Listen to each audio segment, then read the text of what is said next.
Hi there, do you have trouble where you find yourself really reacting to your kids instead of stopping and responding, so that what you're doing is really coming from a place of love and connection and in alignment with your parenting values? Today, I'm going to talk about what we can do when we find ourselves in that pattern of just react. So, my name's Jodie Thornton and I'm a parenting coach. My approach really focuses on our emotional awareness and capacity, as well as building our communication skills, so for our children and for ourselves. So the first thing I want to talk about is that, actually I should make clear, today I'm not going to be talking about dealing with the guilt or repairing with your child after you have reacted. If that's something that you're interested in, send me an email and I can send you to, I can direct you to some free resources that I have. But today I'm not going to talk about the after effect of the responses. I'm just going to be talking about what do we do to shift out of that reactive space into a really responsive parenting space. So the first part we're going to talk about is when your system is on high alert already. So if you have a situation where you're very stressed, you're going through health issues, you have things going on in your career, who knows, you could have any kinds of stress going on. If you are in that space where the reason that you're reacting instead of responding is being on that high alert, then the first thing we need to do is actually just bring your nervous system back into regulation. So there's a couple of things we can do there. The first one is looking for what actually helps you to soothe. So for some people, this would be things like having a bath. It might be things like having a cup of tea. And I highly recommend, if you're at the stage of parenting where you don't get to finish a cup of tea, I highly recommend getting a thermal teacup. You can buy them. I had, when Alyssa was born, I had one, it was a Contigo brand, fantastic. And basically it'll keep your teacup warm for all day. So like you may take a long time to finish it, but at least you get to finish your cup of tea when it's still hot. But we're looking for those things that soothe you, that make you feel, I'm going to be okay. So there's lots of different things. Getting outside can work for some people. What we're not looking for is the numbing things. So things like scrolling on Facebook, watching Netflix, eating, drinking, all those things are, what they're doing is actually distracting you from the problem, whereas soothing makes you feel, like I'm gonna be okay, right? So that's what we want to look for there. We want to look for what are the ways we can soothe you. It could be as simple as having your favorite socks and actually allowing yourself to put your favorite socks on while you're working, instead of feeling like you need to, you just need to be focused on working. Just those little pieces of comfort can make a difference for your nervous system. So the second one we want to talk about is the nervous system reset. So one of the most effective ways to do this is actually to do something that gets your heart rate up high and makes you laugh. If you don't have a chance to do that, you could do one or the other. So you can either do exercise, dancing, anything that gets your heart rate up, walking, but making sure it's uphill, so it's getting your heart rate up. And if you can make it funny at the same time, that's great. You could always do something like listen to a funny podcast at the same time. That can work, or even YouTube videos of your favorite comedians. But if you can't do those things together, at least do them separately. So making sure you're getting some laughs into your day and making sure that you're getting your heart rate up. With all the things I'm going to say, do it as much as you can. I give you this would be ideal, but if your situation is challenging, just do what you can. So ideally you'd be getting your heart rate up every day, but if you can't, just do it when you get the chance to do it. And look for the small ways.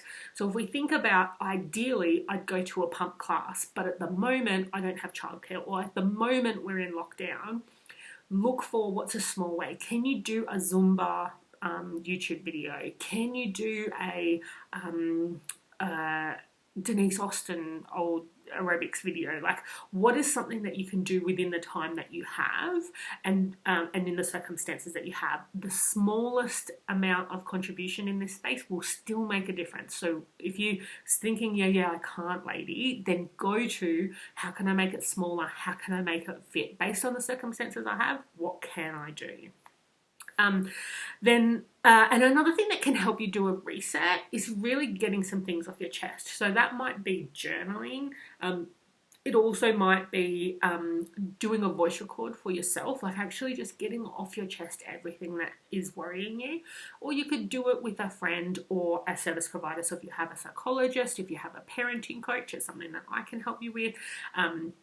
Anywhere where, or a friend that's actually not going to guilt you about what you haven't done, or going to try to not take into account all the circumstances you're dealing with. If you've got a friend who can really hold space, just getting things off your chest can be helpful to help your nervous system feel like this is going to be okay, I can do it. And then the last thing I want to say in this part is that if you've got stress happening in your life, it may be parenting stress, it may be something else, the most helpful thing you can do for your parenting is actually deal with that stress. So if that means you need to put all of your parenting goals aside and focus on the area of your life that is stressful, then you can do that. There's definitely something that I recommend to people who are in that space, is that if parenting is difficult and you need to focus elsewhere, you can put in place what I call a holding pattern. So a holding pattern is like basically what we want to make sure is we're not adding to any parenting problems, but also we're not actually trying to move forward. We're not trying to improve your children's skill set, or at least we're not trying to actively improve their skill set. We're not trying to actively improve their emotional self-awareness. We're just going to keep things in like a holding pattern while you tend to that issue that you need to tend to. Watch, however, if you notice that you are not tending to that and you're not tending to this, like, so you're not tending to parenting, but also you're not tending to the issue that you're dealing with, sometimes that means you actually don't have the support you need, but sometimes it means that you're actually just feeling stuck and you're in resistance and you need some help from somebody else to be able to work through that resistance. So I'm the right person to help you through that resistance if the issue is, if you have a suspicion that the stress that you're focusing on, if essentially it's not a big enough stress to take you away from your parenting goals, but going into the parenting space feels a bit vulnerable, and then you're like, well, I can't because I've got this other stuff, then I can help you to deal with that resistance. We can look at what's causing the resistance, and also we can make the parenting stuff less confronting. There always is a way to make it less confronting and to make progress. So that's something. Now, if it's the other way around, say for example, you've got business goals and you're not able to make progress on your business goals, and you're having resistance there, and because of that, you're focusing in on your parenting and being like, oh, I'm such a terrible parent and I can't do this, that's why I can't move forward in my business, then that's a business mindset issue. So in that case, you want to look at either who you're taking your advice from a strategy perspective. Are they somebody who's making a plan for you that is realistic within the circumstances that you have, and also relying on your mindset, your business mindset person, is to really look at what's going on there. And the same would apply regardless of which area of your life it is. You can use that same approach, as we're looking for what's the area of your life that really needs the attention, and if you're avoiding that, who are you going to get that support from, so that you can deal with the resistance and move forward. But it is totally okay for you to take your time. Your kids can learn the skills of emotional awareness and communication, respectful communication with other people. They can learn these skills at any age. Now, I like to jokingly say I learned them at 34. Now, I'm sure I learned things along the way, but when I finally felt like I understood myself and I could communicate in a way that really honoured myself, but was also really respectful and connecting with other people, I was literally over 30. So you don't need to worry about your kids not being able to do things urgently. But there's that issue of, if it's a resistance issue, then that's not going to go away until we really look at it. So that's depending on whether it's the parenting issue I can help you with, or if it's another area of your life you want to go to, who's the external person that can help you move through those issues. So those are all of the steps to really looking at, I'm on high alert all the time, so no matter what the kids do, I'm reacting every time. That's what we want to look for there, is to really get your system out of high alert so that it's easier for you to respond. Now, you may find that I'm going to go through 4 different areas today. You may find that only one of them is relevant for you, but you may find that a few of them are relevant to you. So it could be a mix and match, or it could be just one piece. The next one we're going to talk about is where we are overgiving to the point, and it might not be just overgiving with your kids, you might be overgiving all over the shop, but you're overgiving to the point where there is nothing left. So if the kids happen to say the wrong thing, or if they refuse to cooperate, if anything goes wrong, you're straight into reactive mode because there was no space left for you. And so in this case, it's really common for some parents, including myself, it's really common for this to be in this underlying assumption that if I give enough, there will be enough space for me. And that's a cultural message that we get. It's a cultural message we get as women, and it's also a cultural message that we get just in general, and it's a cultural message we get as parents. And I cannot comment on what cultural messages that people who are gender fluid receive, but certainly for people who are raised in the masculine, the message they get is if you can solve the problem, there'll be enough space for you. So that's why they go to let me fix the problem rather than let me hear your feelings. That's their issue. But for women, the message is if you give enough, you'll get enough for yourself, right? That's fundamentally flawed. The main reason it's a flawed message is because if we think about society as a whole, that you cannot, it's a bottomless pit. Like you cannot give enough that there's enough space for you. If we look at a one-to-one relationship, so your relationship with one of your children, your relationship with your partner, your relationship with a friend, your family, if it's a one-to-one relationship, often what's happening is that the needs are not clear on both sides. So if you keep giving and giving and giving, so for example, if we take a 2-year-old, right? A 2-year-old wants to control everything. You keep saying yes, yes, yes, yes, yes all day. Because the issue underneath that, I'll just use one example, the issue underneath of that is that they are actually really feeling unloved because the baby gets everything that they want and they don't seem to get it. You cannot give them enough control to address that issue. So it is a bottomless pit. And so if you keep giving and giving and giving, you don't ever meet the needs. So then there's no space for you. And so this is fundamentally, that's the first part. Fundamentally, it's a flawed argument that if you give enough, you'll get enough space, is because not only your 2-year-old, but also the vast majority of society is really unclear on what their needs are. So when they ask for something, or it's clear that they need something, you can keep giving and giving until the cows come home. There's never going to be a space where they turn around and say, okay, now it's time for you, right? That's the first thing. The second thing is that there's a fundamental assumption that actually there's a need for us to take turns on who gets what. So I've given enough, now it should be my turn to receive. Or, if they loved me, then they would contribute back to us.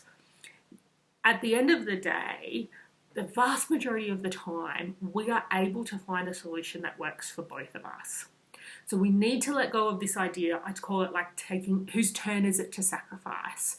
We need to let go of this idea that we need to rationally decide whose goal is it to sacrifice, and focus our energies on what can happen that works for both of us.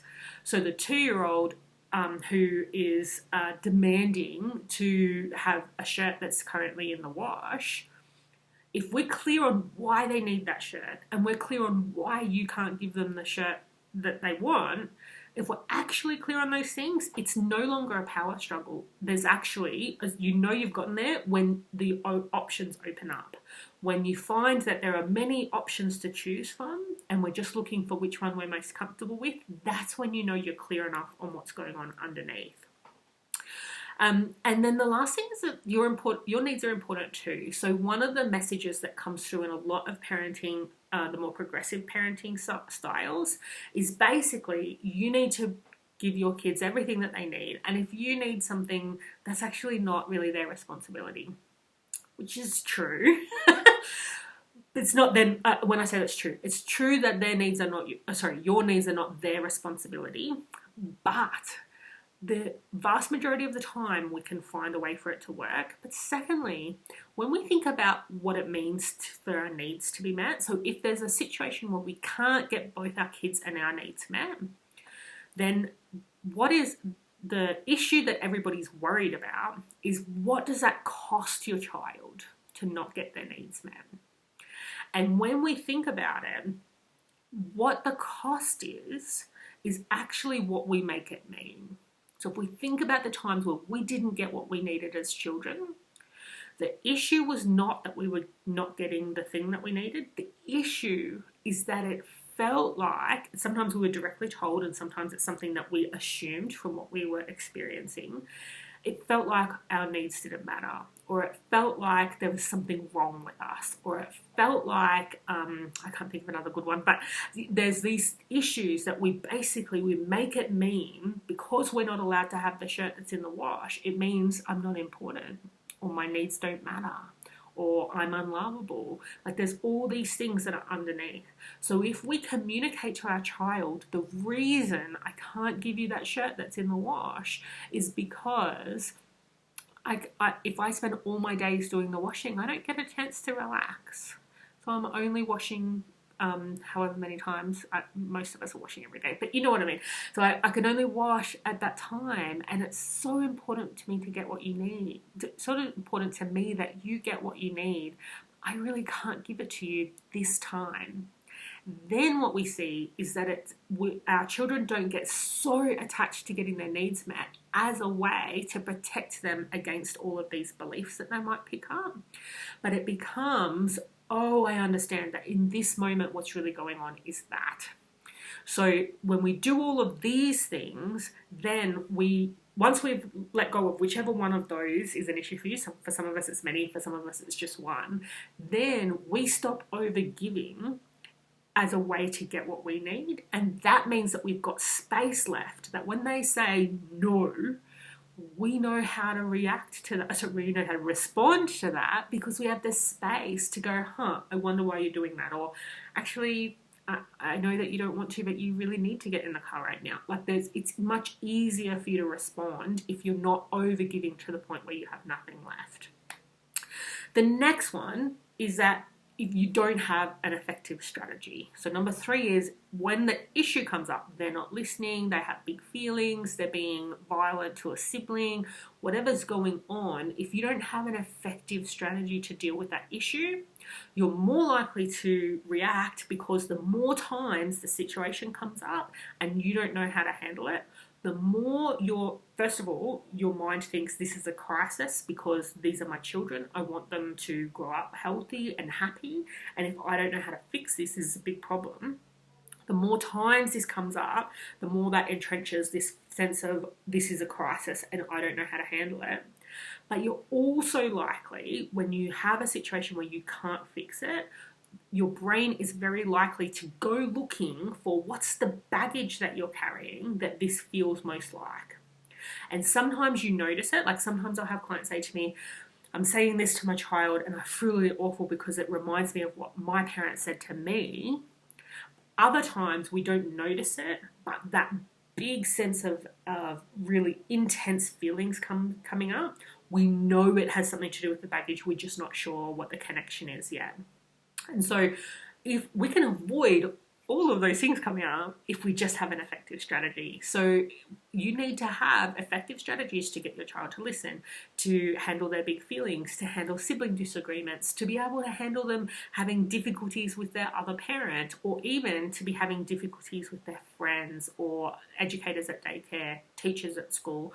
All of those issues, if you're finding yourself reacting, we need to know, do you have an effective strategy?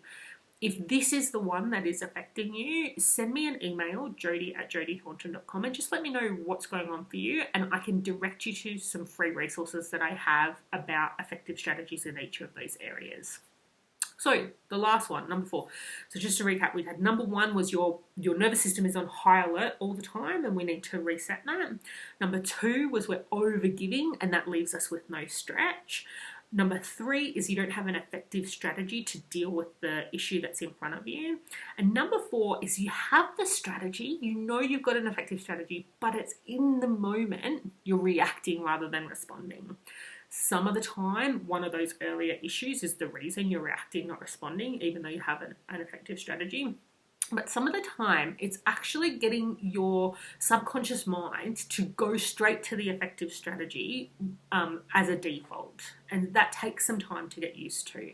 So one of the things we can do is actually prepare yourself for the times where you know you're likely to not handle it well. So if you know that it's always going to be a problem after the dishes are done and it's time to do the bath time in bed, or if you know, for me, one of the things I notice is that this is actually kind of a meld of the overgiving one. If I've been overstretching myself, I get tense in these muscles. And if you're listening on audio, they're the muscles between my neck and the back of my shoulders. So they go back behind there. That's where my tension holds, and that's my signal to stop, because I know that if I'm tense up here, I'm more likely to react if anyone, including my husband, does something that's not ideal for me, right? So we want to notice that. Give yourself that preparation. What that might look like, you can rehearse the strategy in your mind, is that this might happen. They may say they don't want to get in the bath, and what am I going to say? How am I going to do this in a way that works for me? You might also take a moment to reground. That can sometimes work. Another way you can prepare is actually refresh the steps. So if you've gotten this strategy, either you've developed it yourself or you've been given it by another resource, you can go back and go and refresh what needs to happen and why. Where do I get stuck usually in the process? That can all help. In the moment when it's happening, you can wiggle your toes. Wiggling your toes, it's not a panacea. It's not something that completely resets your nervous system, but it distracts your nervous system just enough that if you're not too far gone, then it distracts your nervous system enough for you to make a choice rather than reacting. And so that can really help you if they start being defiant, and defiance is something that you often react to.